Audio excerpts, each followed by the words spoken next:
Os 20 anos de ditadura militar, associados à carência de um nome de consenso que pudesse conduzir à transição democrática, vai se materializar na figura de Tancredo Neves. A ficção, contudo, não resistiu à morte do consenso, e a crise política que se instala no Brasil representa o quadro de interesses que guiaram a nação até aqui. O capital financeiro, a oligarquia rural, os exportadores, sindicatos, os burocratas, enfim, as forças do pacto que conduziram a nova república. Nós vivenciamos um período ao longo de 84, principalmente no segundo semestre de 84, um período muito rico de discussões nas universidades. Pela primeira vez, os candidatos à direção da universidade saíram para um debate amplo e aberto. Eu diria que pela primeira vez também os candidatos a reitor passaram a conhecer profundamente a instituição, porque esse processo de debate levou não só a debates amplos, como também a discussões em cada uma das unidades, em cada um dos centros, em cada um dos departamentos, de modo que nós tínhamos certeza de que isso implicaria num salto qualitativo para a universidade. E pela primeira vez, então, na Universidade Federal do Pará, nós tivemos um processo de escolha dos diretores de centro através de consulta, de eleição, com a participação de todos os segmentos. E esse processo, o que é mais importante, é respeitado a nível da indicação em Brasília, pelo Ministério da Educação, respeitado absolutamente com a indicação dos mais votados. Mas foi pela primeira vez também que ocorreu a indicação através de um ato só de todos os diretores e vice-diretores dos centros da Universidade Federal do Pará. Nós gostaríamos de ouvir um pouco a sua avaliação sobre o que foi esta eleição direta para reitor no final da gestão do Dr. Daniel Rueda de Souza. Eu tenho uma avaliação da eleição um pouco negativa, não do instrumento eleição, mas ela me deixou assim, muitas lições, foi muito importante na minha vida, porque eu considero um dos momentos cruciais e mais traumáticos que me foi dado viver como ser humano. Eu sofri, eu gostaria de registrar agressões pessoais incríveis e inclusive violência física. Até hoje eu acho que foi um tiro em borracha, um laudo, né, que eu pedi, e que só foi feito muito tempo depois, então por isso a balística não teve condição de fazer afirmações taxativas. Eu acho que houve um tiro na minha sala à noite, quando eu estava com meus companheiros, e na véspera da eleição, então houve todo um processo intimidatório, foi a maior violência que eu já sofri em toda a minha vida, a ponto de ficar doente durante um ano. Então foi uma coisa assim tão agressiva, tão violenta, tão desnecessária, até eu diria, porque o poder da universidade é um poder tão limitado, né? E eu tive muita vontade que fosse feita depois uma reflexão. Então eu fiquei realmente sozinha, né? Eu senti muito isso, né? Um isolamento, porque a direita se juntou com a esquerda, para que eu não chegasse a entrar sequer na lista, porque a posição política do meu marido, o que era uma verdade, eu reconheço, mostrava que eu teria grande possibilidade de ser indicada se entrasse na lista.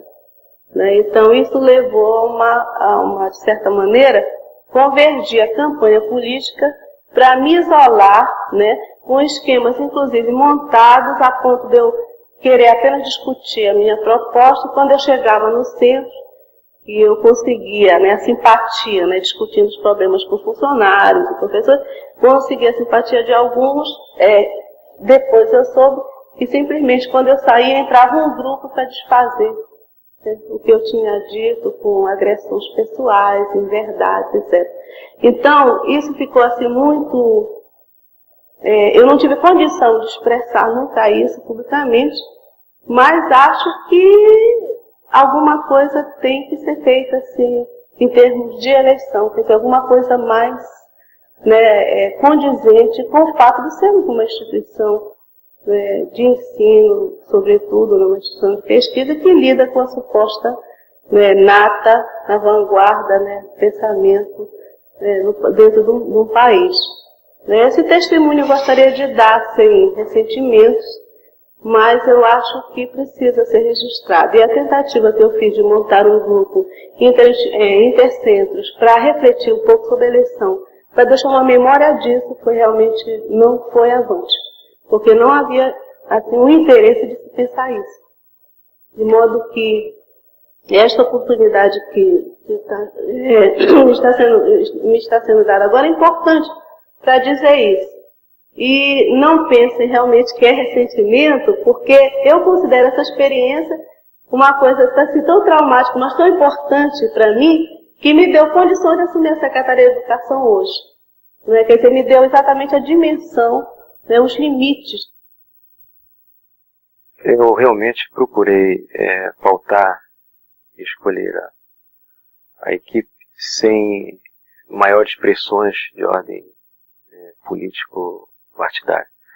Muito embora a minha indicação tenha sido respaldada, ou seja, eu fui eleito através de um processo direto, de eleição direta, mas houve um processo, eu diria de uma certa forma, desgastante, e foi a indicação depois, a nível de Brasília. E obviamente nesse processo houve a participação, e eu procurei obter realmente o apoio dos vários segmentos, dos vários partidos políticos.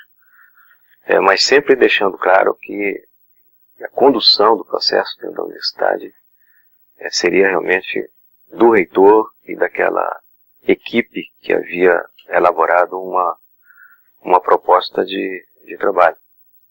Eu tenho tido uma preocupação muito grande ao longo desse meu período, que já chega a perto de 3 anos, de fazer com que todas as reais lideranças da universidade possam ter seu espaço.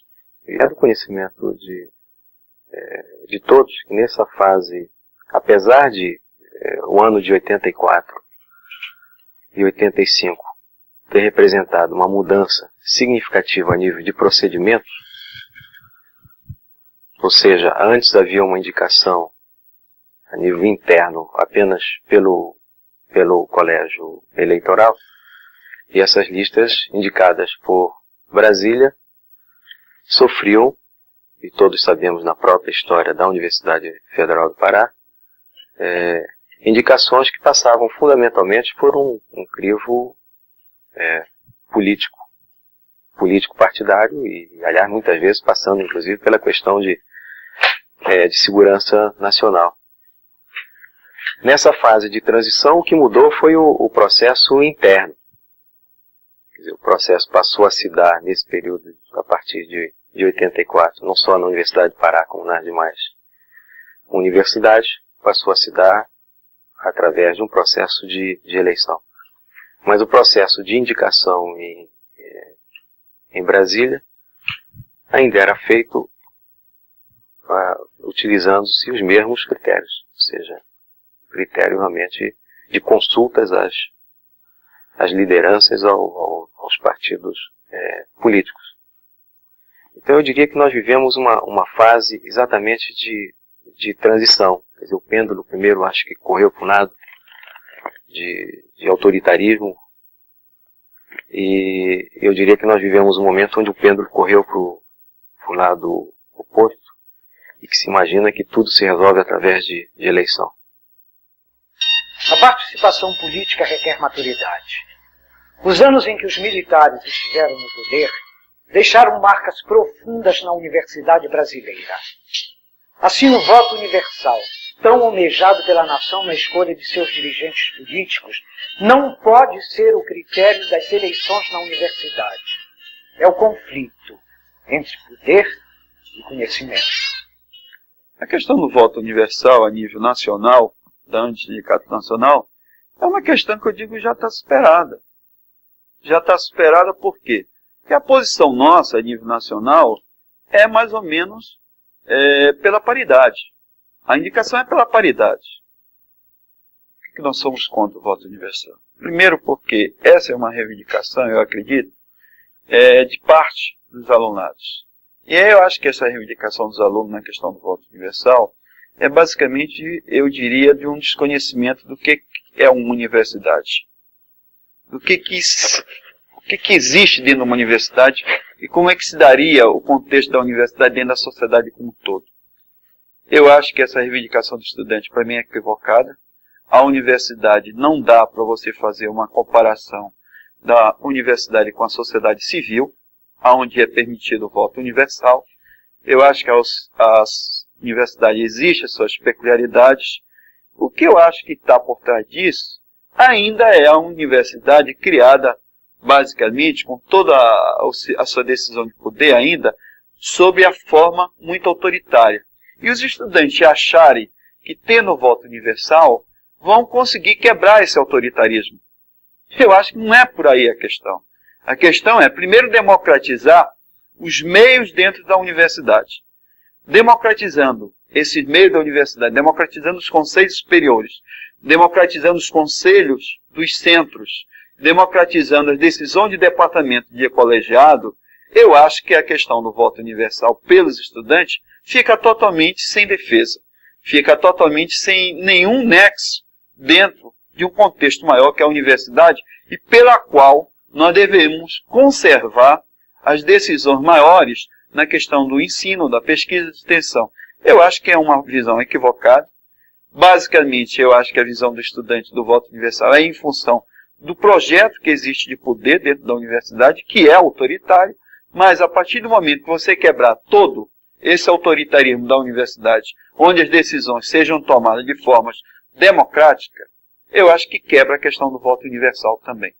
Formalmente, temos 3 categorias que têm interesses específicos diferentes, bem delimitadas. Elas não são, em alguns pontos são iguais, mas em princípio são diferentes. E essas 3 categorias precisam de uma afirmação sindical em cima exatamente das suas especificidades primeiro, para poder passar para uma outra dimensão de relação democrática, primeiro.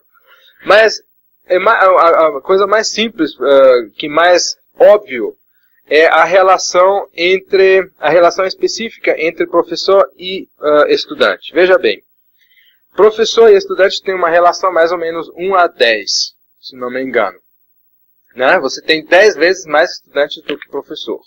Qualquer professor que hoje, num voto universal, quer se eleger para qualquer cargo dentro da universidade, se efetivamente prevalece o voto universal, ele tem que, na realidade, estabelecer uma relação de negociações políticas com a categoria dos estudantes, que evidentemente prejudicam aquela relação que ele precisa manter com essa categoria enquanto professor.